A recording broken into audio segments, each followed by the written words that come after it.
আসসালামু আলাইকুম। আশা করি সকলেই ভালো আছেন। অনেক অনেক শুভেচ্ছা দিয়ে শুরু করছি আজকে রেসিপি। খুবই মজাদার পাকা তালের পাকোয়ান পিঠে রেসিপি। আর গ্রামের মানুষ কম বেশি সকলেই খেতে খুবই পছন্দ করেন। তো চলুন রেসিপিটি এখন দেখে নেওয়া যাক। তো তালের পাকোয়ান পিঠের জন্য আমার এখানে যা যা লাগছে, এখানে আমি নিয়েছি এই বাটিটা হাফ বাটি মতো তালের পাল্প নিয়েছি। আর এখানে এই ছোটো বাটিটা এক বাটি মতো একটু কম সুজি নিয়েছি। আর এই বাটিটা আমি দু বাটি চালের আটা নেব, এক বাটি নিয়েছি আর এক বাটি করে নেব। আর এটা হচ্ছে মিষ্টির রস। মিষ্টি খাওয়ার পর যে ঝোলটা বেড়ে যায়, সেই মিষ্টির ঝোলটা জাল দিয়ে ফুটিয়ে এভাবে করে রেখেছি।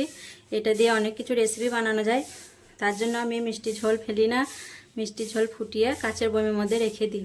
তো চিনির বদলে আমি এটাই দেব। তো এইগুলো দিয়ে আমি তালের পাকোয়ান বানাবো। তো চলুন দেখে নেওয়া যাক। তো প্রথমে আমি এই মিষ্টির রসটা একটু গ্যাসে গরম করে নেব। আর আমি যেহেতু দু বাটি আটা নেব, তার জন্য এক বাটি মিষ্টির রসটা নিয়েছি। আর এই মিষ্টির রস দিয়ে অনেক রকমের পিঠেপুলি বানানো যায়, চিনির বদলে এটা ব্যবহার করতে পারেন। তো মিষ্টির ঝোলের রসটা আমি গ্যাসে চুলে চাপিয়ে দিয়েছি। আর বেশিক্ষণ ফুটাবো না, শুধুমাত্র বলদ উঠে গেলেই হয়ে যাবে। ভালোভাবে ফুটিয়ে নেব, তাহলেই হয়ে যাবে। তো দেখুন খুব ভালোভাবে মিষ্টির রসটা আমি ফুটিয়ে নিলাম। এখন গ্যাসটা বন্ধ করে দেবো। বেশিক্ষণ ফোটাবো না, খুব ভালোভাবে ফুটিয়ে নিলাম। এখন আমি গ্যাসের চুলাটা বন্ধ করে দেবো আর সামান্য একটু ঠান্ডা করে নেবো, হালকা করে, যেন উষ্ণ গরম থাকে সেভাবে আমি ঠান্ডাটা করে নেব। তো গরম ভাপটা আমি ছাড়িয়ে নিয়েছি। এখন উপকরণগুলো এর মধ্যে দিয়ে দেবো। এক বাটি আটা দিলাম, আর এক বাটি দেবো, সামান্য কম এক বাটি দিয়ে দিলাম। সুজিটা দিয়ে দিচ্ছি আর তালের পাল্পটা দিয়ে দিচ্ছি। এখন আমি এগুলো ভালোভাবে মাখিয়ে নেব। গরম আছে তাই চামচ দিয়ে মাখাবো, হাত দেবো না। আর সব কিছু মেপে উপকরণগুলো দিলে পিঠেটা খুব ভালো হবে। আর এখানে আমি 3টে এলাচ দিয়ে দিচ্ছি, তাহলে খেতে ভালো লাগবে। গরম মশলার ফ্লেভারটা পিঠের মধ্যে এলে খেতে খুবই ভালো লাগে। আপনারা যদি না চান তো না দিতে পারেন।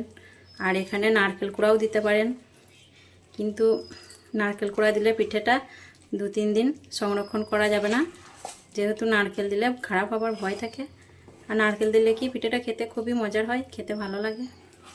আমার বাড়িতে নারকেল ছিল না, তাই আমি দিলাম না। আর শুধু আটা ময়দা কিংবা এই সুজি দিয়ে বানালে পিঠেটা তোমার 2-3 দিন সংরক্ষণ করতে পারবেন, একই রকম থাকবে। সব কিছু ভালোভাবে মেখে নিলাম। এখন আমি গরম পানি দেব, একটু একটু করে গরম পানি দেব আর ব্যাটারটা তৈরি করে নেব। গরম পানি দিলে পিঠেটা নরম হবে।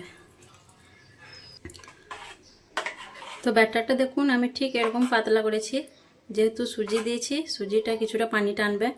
আর এটা আমি 10 মিনিট রেস্টে রেখে দেবো, তাহলে ঠিক হয়ে যাবে। আর যেহেতু আমি এখানে 2 বাটি আটা নিলাম আর 1 বাটি মিষ্টি রস দিয়েছিলাম, সেই হিসেবে আমার মিষ্টিটা ঠিকঠাকই আছে আর মিষ্টি লাগেনি। তো এখন আমি এটা 10 মিনিটের মতো রেস্টে রেখে দেবো। 10 মিনিট পর আবার আমি ফিরে এলাম আর ব্যাটারটা একটু চামচ দিয়ে ভালোভাবে ফেটিয়ে নেব। আর দেখুন ব্যাটারটা আমার ঠিকঠাক রেডি হয়ে গেছে। একবার ভালোভাবে ফেটিয়ে নেব। এটা ফেটানো হয়ে গেল। এখন আমি গ্যাসের চুলাটা জ্বালিয়ে তেল গরম করতে দিয়ে দেবো। তেলটা খুব ভালোভাবে গরম করে নিয়েছি। এখন আমি গরম তেলের মধ্যে ব্যাটারটা 1 চামচ করে দিয়ে দেবো। পিঠেটা আপনা আপনি ফুলে উঠেছে, এখন আমি পাল্টে নিচ্ছি।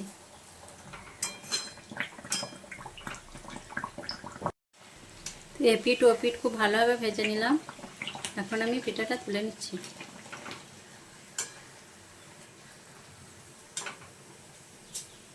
একইভাবে সব পিঠাগুলো আমি এভাবে ভেজে নেব।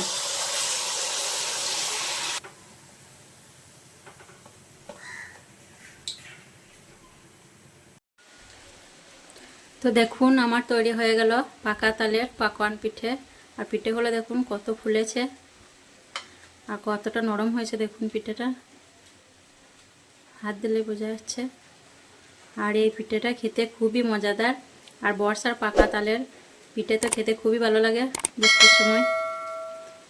তো এইভাবে করে একবার বাড়িতে অবশ্যই বানিয়ে খাবেন পাকা তালের পাকোয়ান পিঠে। খেতে খুবই মজাদার আর সুস্বাদু, আর তৈরি করাও খুব সহজ। তো আমার পাকোয়ান পিঠে রেসিপিটি কেমন লেগেছে অবশ্যই কমেন্টে জানাবেন। আর ভালো লাগলে আমার চ্যানেলটিকে সাবস্ক্রাইব করে আমার পাশে থাকবেন। সকলে ভালো থাকবেন, সুস্থ থাকবেন। আসবো আবার পরের ভিডিওয় অন্য কোনো রেসিপি নিয়ে। আল্লাহ হাফিজ।